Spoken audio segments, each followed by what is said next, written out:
France, elle a porté 2 très bonnes candidatures. Celle de Lille pour l'Agence du médicament, celle de Paris pour l'autorité bancaire européenne. Bon, pardon, on n'a pas fait 100%, on a fait 50%. Voilà, on a eu une des deux. Mais c'est déjà... Par tirage au sort d'ailleurs, c'est déjà... Oui, mais pour être tiré au sort, il a fallu d'abord faire un bon score, c'est-à-dire arriver en tête. Est-ce qu'on ne se pousse pas un peu du col en disant c'est une grande victoire de Paris et de l'attractivité parisienne? On était exactement à égalité avec Dublin, ce n'est pas forcément...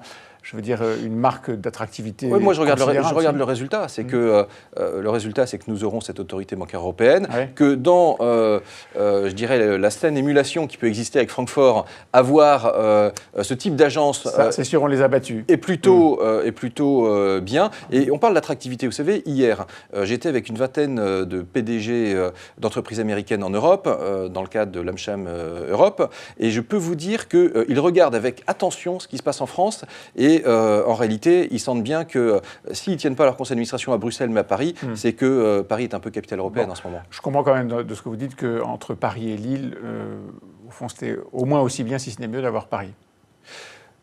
Si on avait pu avoir les deux, ça aurait été idéal. Voilà. Maintenant, la France ne peut pas non plus tout truster. Et merci aux partenaires européens qui l'ont suivi. C'est ça ?